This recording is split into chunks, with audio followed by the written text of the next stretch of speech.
Hello student, welcome to Ashish classes. बच्चों, आज हम एक डिजीज़ के बारे में पढ़ेंगे। उस डिजीज़ का नाम है पेल्विक इन्फ्लेमेटरी डिजीज़। तो पेल्विक इन्फ्लेमेटरी डिजीज़ जो होती है वो बेसिकली किस में पाई जाती है? तो वो फीमेल्स में देखने को मिलती है। और ये पेल्विक इन्फ्लेमेटरी डिजीज़ फैलती कैसे है फीमेल्स में, और इसके क्या क्या नुकसान होते हैं, इसके सिम्टम्स क्या होते हैं, इसके केसेस क्या होते हैं, इन सभी चीज़ों के बारे में हम आज इस लेक्चर में डिस्कस करेंगे। तो लेक्चर को लास्ट तक ज़रूर देखिएगा, क्योंकि ये लेक्चर आपके लिए बहुत ही ज़्यादा इंपॉर्टेंट होने वाला है। तो बात करते हैं पेल्विक इन्फ्लेमेटरी डिजीज़। तो बच्चों, पेल्विक इन्फ्लेमेटरी डिजीज़ होती क्या है?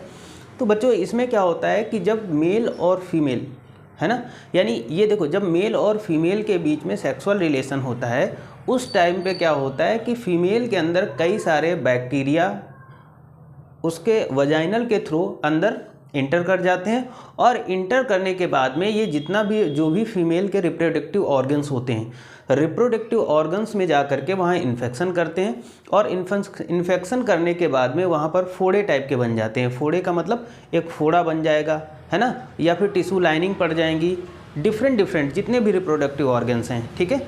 तो वहाँ पर फोड़े टाइप के बन जाते हैं, या फिर हो सकता है वहाँ पर पस बन जाए, ठीक है। तो बहुत ही ज़्यादा पस वगैरह बन जाता है, और इसका अगर सही समय पर ट्रीटमेंट नहीं कराया जाता तो उस कंडीशन में क्या होता है कि ये वहाँ पर क्या करते हैं, उस पार्ट को बिल्कुल डैमेज कर देते हैं, ठीक है। और डैमेज होने की वजह से फीमेल्स में कभी ऐसी फीमेल्स कभी प्रेग्नेंट भी नहीं हो पाती हैं। तो ये है हमारा क्या, PID, ठीक है, यहाँ तक समझ में।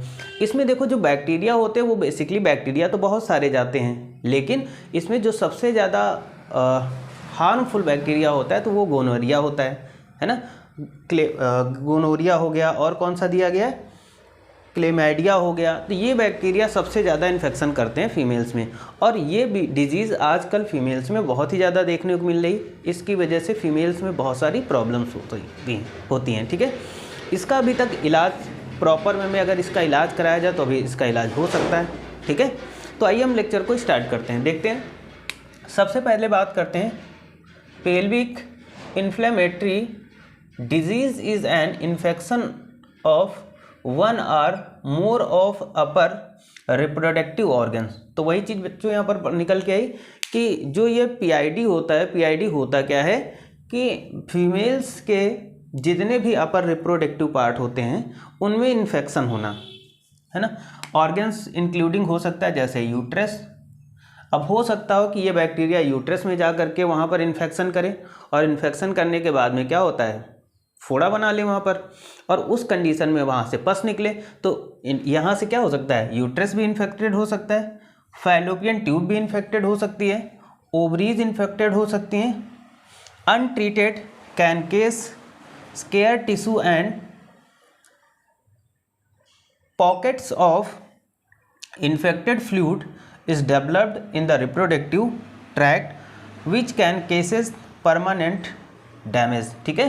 तो वहाँ पर देखो, यहाँ पर क्या होगा कि जब देखो भाई, इन सारे ऑर्गन्स में क्या हो जाएगा कि जैसे फोड़े बन गए, हो सकता है फैलोपियन ट्यूब में ये डिजीज़ हो गई, या हो सकता है ओवरीज में हो जाए, या फिर हो सकता है यूट्रस यानी गर्भाशय में हो जाए।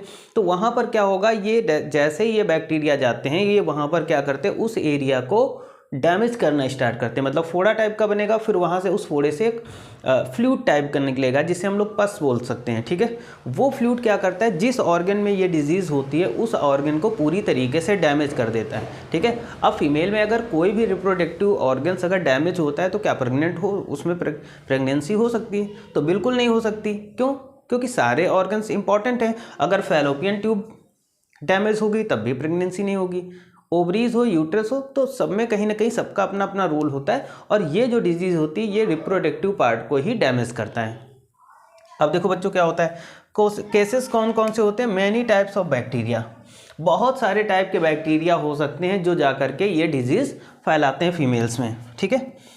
इन PID, इसको हम PID भी बोलते हैं, बट गोनोरिया और क्लेमाइडिया, जो गोनोरिया और क्लेमाइडिया होते हैं, ठीक है, infection are the most common and these bacteria are usually unacquired unprotected sex, ठीक है। अब देखो, गोनोरिया वगैरह की बात करें या क्लेमाइडी की बात करें तो ये ऐसे बैक्टीरिया होते हैं जो बहुत ही ज़्यादा हार्मफुल होते हैं, यानी इनके थ्रू ये हमारा जो, अगर हम बात करते हैं पेल्विक इन्फ्लेमेटरी डिजीज़ सबसे ज़्यादा होती है। तो ये फैलते कैसे हैं? तो ये बैक्टीरिया एक इंसान से दूसरे इंसानों में कब जाते हैं? तो जब ये क्वाइटस होता है, क्वाइटस का मीन्स जब सेक्सुअल रिलेशन होता है मेल और फीमेल में, तो अगर किसी फीमेल को गोनोरिया वगैरह है और वो अगर किसी फीमेल के साथ में अनप्रोटेक्टेड सेक्स करता है, तो उस कंडीशन में ये सारी चीज़ें क्या होती, उसमें पहुंच जाती है और ये बैक्टीरिया फिर आकर जा करके उन फीमेल्स के रिप्रोडक्टिव ऑर्गन्स को डैमेज करना स्टार्ट कर देते हैं, जिससे फीमेल में क्या होता है कि बहुत सारे सिम्टम्स देखने को मिलेंगे, है ना। अब देखो, ऐसे नॉर्मली ये सिम्टम्स नहीं देखने को मिलते हैं, लेकिन हाँ कुछ सिम्टम्स ऐसे देखने को मिलेंगे जिनसे आपको पता चल जाएगा, ठीक है, जब, है ना। और इस तरीके से कोई फीमेल प्रेग्नेंट नहीं हो पाती। हम बच्चों बात करेंगे सिम्टम्स की, बात कर लेते हैं। तो कौन कौन सिम्टम्स होंगे? देखो, अगर आप किसी फीमेल को पेल्विक इन्फ्लेमेटरी डिजीज़ है तो उसका सिम्टम्स क्या होगा? पेन लोअर एब्डोमिनल, ठीक है, बहुत ही ज़्यादा पेन होता है। लोअर एब्डोमिनल का मतलब होता है कमर से नीचे का पार्ट जो होता है, कमर वाला, वहाँ पर फीमेल्स में क्या होगा? बहुत ही ज़्यादा पेन होगा, इतना, यानी हम कह सकते हैं हैवी पेन, ठीक है, अगर ये डिजीज़ है PID, ठीक है। हैवी वजाइनल डिस्चार्ज, अब एक ये भी सिम्टम्स होता है कि जो वजाइना होता है उस वजाइना से बहुत ही ज़्यादा डिस्चार्ज होता है, मतलब कभी भी किसी भी टाइम अगर ये डिजीज़ हो गई तो वजाइनल पार्ट से ऑटोमेटिक डिस्चार्ज होता रहता है, कुछ भी डिस्चार्ज हो वहाँ पर, मतलब डिस्चार्ज होगा और हैवी डिस्चार्ज होगा, बहुत ही ज़्यादा लिक्विड फॉर्म में चीज़ें निकलेंगी वहाँ से। Unusual bleeding from the vagina specially during sex या फिर आफ्टर सेक्स। अब देखो, अनयूजुअली ब्लीडिंग होना मतलब अगर कोई फीमेल है और उसने अगर सेक्सुअल रिलेशन किए तो उस सेक्सुअल रिलेशन करते टाइम बहुत ही ज़्यादा हैवी ब्लीडिंग होना, या सेक्स करने के बाद में बहुत ही ज़्यादा ब्लीडिंग होना, है ना, हैवी ब्लीडिंग होना, ये भी हमारा होता है पेल्विक इन्फ्लेमेटरी डिजीज़ का सिम्टम्स होता है। आगे बात करते हैं फीवर समटाइम्स विथ चिल। बहुत ही ज़्यादा ऐसी फीमेल जिसमें इन्फ्लेमेटरी डिजीज़ हो जाती है, उनमें क्या होता है, बहुत ही तेज़ी से फीवर आता है और कभी कभी तो ठंडी देके बुखार आता है, बहुत ही तेज़ी से आपको ठंडी लगेगी और लगने के बाद में आपको हाई फीवर हो जाएगा। उसके बाद आता है पेनफुल डिफ़िकल्ट यूरिनेशन, ठीक है। पेनफुल डिफ़िकल्ट यूरिनेशन का मतलब होगा कि ऐसी फीमेल जिसमें ये डिजीज़ पाई जाएगी, वो जब यूरिन करेगी तो यूरिन करते टाइम उसको बहुत ही ज़्यादा पेन होगा, यानी बहुत ही ज़्यादा प्रॉब्लम्स होंगी। तो ये सारे सिम्टम्स हैं हमारे किसके? Pelvic inflammatory disease. तो आई थिंक आपको आज का लेक्चर समझ में आया होगा, और अगर समझ में आएगा तो चैनल को सब्सक्राइब, वीडियो को लाइक और शेयर करिएगा। मिलते हैं एक नए वीडियो में।